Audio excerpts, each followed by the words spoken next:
পুরো আবরার স্টাইলে তাকে হত্যা করা হয়েছে। তার গোপন আঙ্গে স্টাম্প দিয়ে উপর মারা, মানে নন স্টপ আঘাত করা হয়েছে। তো এটা ঠান্ডা মাথায় একটা মানে হত্যাকাণ্ড। এটাকে কোনোভাবে বলতে পারি না যে চোরকে আটক করে গণপিটুনি দিয়ে গেছে, মরে গেছে, অমন না। চোরকে আটক করেছে, গণপিটুনি দেওয়া হয়েছে, তাকে খাবার খাওয়ানো হয়েছে, তাকে আবার মারা হয়েছে, সে সেন্সলেস হয়েছে, তাকে পানি দেওয়া হয়েছে, তাকে আবার মারা হয়েছে। জ্ঞান ফিরে আসছে তখন সবাই মানে পৈশাচিকের মতো উল্লাস করে উঠছে যে সে এই জ্ঞান ফিরেছে, সে সুস্থ আছে, তাকে আরো মারা যাবে। আমরা যে ছেলেকে ধরে নিয়ে আসছি এর নাম হচ্ছে মুত্তাকিন। মানে প্রথমে আজকে সকালে যে ভিডিওটি ভাইরাল হয়েছে, যেটা স্টেম দিয়ে মারতে দেখা যাচ্ছে, এটি সেই ছেলেই। তার মূলত মোবাইল হারিয়ে গিয়েছিল, এই জন্য এই ক্ষোভের বশবর্তী সে মেরেছে এবং সে তার বন্ধুর কাছে আশ্রিত অবস্থায় ছিল। জাস্ট শুধু আবেগের বসে আমার যে ফোনটা হারাইছে ভাই, মানে টিউশনি করাই যে ফোনটা কিনি ভাই। আপনি কি ঢাকা বিশ্ববিদ্যালয়ে? হ্যাঁ, আমি ঢাকা বিশ্ববিদ্যালয়। তো এই ইনফরমেশন আমাদের কাছে আসার পরে আমরা অত্যন্ত সুপরিকল্পিতভাবে 3 ঘন্টার একটা অভিযান পরিচালনা করে তাকে ওখান থেকে বের করে এরপরে আমরা প্রক্টর স্যারের সাথে কথা বলি। স্যার আমাদের জানিয়েছেন যে হচ্ছে তাকে আমাদের থানায় নিয়ে যেতে হবে। আর আমরা এটা নিশ্চিত করেছি যাতে আবার এরা গণপিটুনির শিকার না হয়।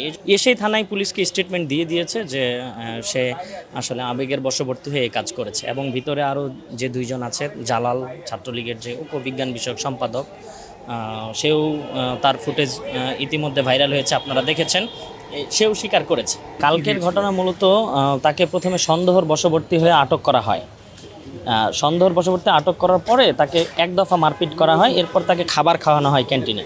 খাবার খাওয়ার পরে আরেক দফা তাকে মারপিট করা হয়। মারপিট করার মানে এমন পৈশাচিক নির্যাতন করেছে তারা, যেটা আমরা তো আবরারের হত্যাকাণ্ডের সকল ফুটেজ দেখেছি বা তার হত্যা পরবর্তী, এটাকেও হার মানিয়েছে একাধিক গুণ। আমাদের কাছে ফুটেজগুলো আছে, এগুলো আমরা মিডিয়াতেও দিয়ে দিয়েছি, থানাতেও দিয়েছি। তো এর পরবর্তীতে তাকে মেরে এখানে নিয়ে আসা হয় থানা থেকে ঢাকা মেডিকেলে নিয়ে গেলে ডাক্তাররা জানায় যে সে মৃত। এবং তার মানে অত্যাচারের বর্ণনা দেই কিছু আংশিক, পুরো তো দেওয়া সম্ভব না। যেমন তার গোপন আঙ্গে স্টাম্প দিয়ে উপর মারা, মানে নন স্টপ আঘাত করা হয়েছে। একজন মানুষের গোপন অঙ্গ শরীরের সব থেকে সেন্সিটিভ জায়গা। এরপরে তার যে হাতের এবং পায়ের আঙ্গুল আছে, সেগুলোতে রড দিয়ে নন স্টপ মারা হয়েছে, যেগুলো ফুটেজে যা আছে এই বর্ণনাটা আমি আপনাদেরকে দিচ্ছি।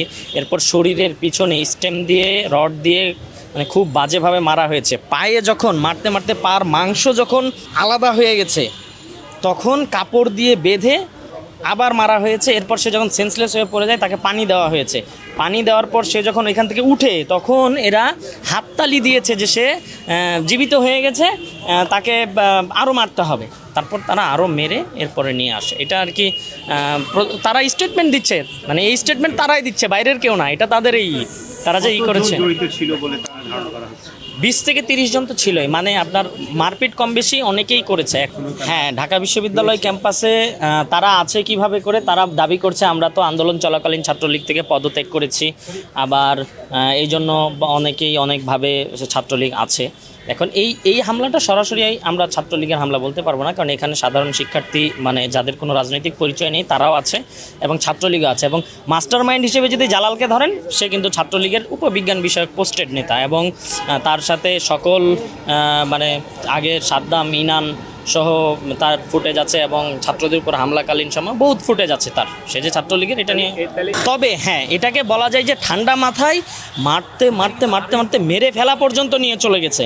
তো এটা ঠান্ডা মাথায় একটা মানে হত্যাকাণ্ড। এটাকে কোনোভাবে বলতে পারি না যে চোরকে আটক করে গণপিটুনি দিয়ে গেছে, মরে গেছে, অমন না। চোরকে আটক করেছে, গণপিটুনি দেওয়া হয়েছে, তাকে খাবার খাওয়ানো হয়েছে, তাকে আবার মারা হয়েছে, সে সেন্সলেস হয়েছে, তাকে পানি দেওয়া হয়েছে, তাকে আবার মারা হয়েছে। এটা কখনো গণপিটুনি দেওয়া হতে পারে না। জ্ঞান ফিরে আসছে তখন সবাই মানে পৈশাচিকের মতো উল্লাস করে উঠছে যে সে এই জ্ঞান ফিরেছে, সে সুস্থ আছে, তাকে আরো মারা যাবে। এভাবে মারতে মারতে পুরো আবরার স্টাইলে তাকে হত্যা করা হয়েছে। স্টাম্প দিয়ে, তারপর লোহার পাইপ দিয়ে, সবকিছু দিয়ে তাকে আবরার স্টাইলে হত্যা করা হয়েছে। এবং আপনারা যদি তার সেই নিহত ব্যক্তির শরীরটা দেখেন, আবরার ফাহাদকে যেভাবে পিটানো হয়েছে, তার শরীরের যে অবস্থা হয়েছে, তারও সেই অবস্থায় হয়েছে। তো সেই জায়গা থেকে আমরা অত্যন্ত মর্মাহত হয়েছি। আমরা ঢাকা বিশ্ববিদ্যালয়ের স্টুডেন্ট হিসেবে আমাদের কাছে এই ব্যাপারটা খুব খারাপ লাগছে। সারা দেশ থেকে আমাদের যারা শুভাকাঙ্ক্ষী আছে, আত্মীয় তারা আমাদেরকে ফোন দিয়ে লজ্জা দিচ্ছে। তো সেই জায়গায় আমরা খুনিদেরকে ধরিয়ে দিতে বদ্ধপরিকর। এবং পরবর্তীতে আমরা বিশ্ববিদ্যালয় প্রশাসনের সাথে যোগাযোগ হয়েছে। আরো কয়জন জড়িত মনে হচ্ছে আপনার কাছে? আরও এখানে ওরা যেটা বলতেছে যে এটা একটা গণদোলাই, কিন্তু আসলে এটা গণদোলাই না, এটা একটা হত্যাকাণ্ড, পরিকল্পিত হত্যাকাণ্ড, মব জাস্টিস যেটাকে আমরা বলি। এখানে 15 থেকে 20 জন জড়িত আমাদের ধারণার, সবাই ফজলুল হক মুসলিম হলের। নেতৃত্ব দিয়েছে জালাল, সে ভিতরে আছে, সে অ্যারেস্ট হয়েছে। হ্যাঁ, এখানে আমরা এই প্রক্টর টিমের মাধ্যমে জানতে পেরেছি যে এখানে হচ্ছে 3 জন আছে আসামি, আর ভিতরে কয়জন আছে আমি জানি না। প্রক্টর টিমে হচ্ছে এফএইচ হল ব্লক করে ওখানে অভিযান চলতেছে, কাকে ধরা যায়। হ্যাঁ, ছাত্রলীগের না, আমরা যাকে ধরেছি সে ছাত্রলীগের না, তবে এখানে জালাল ছেলেটা যে হচ্ছে ছাত্রলীগের সাবেক সম্পাদক ছিল, সে ভিতরে আছে, অ্যারেস্ট হয়েছে। এবং প্রত্যেকটা হলেই ছাত্রলীগের ছেলেরা মূলত একটা আপনার একটা টিম করে, একটা সিন্ডিকেটের মতো করে ওরা হচ্ছে হলগুলো নিয়ন্ত্রণ করার চেষ্টা করতেছে। এর মধ্যে সায়েন্সের যে এফএইচ হল এবং এই শহীদুল্লাহ হল, আর হচ্ছে আপনার এই কি বলে 21 হল। ছাত্রলীগ আছে ক্যাম্পাসে? ছাত্রলীগ ক্যাম্পাসে নাই, তবে ছাত্রলীগের যারা প্রেতাত্মা তারা হচ্ছে ক্যাম্পাসে রয়ে গেছে।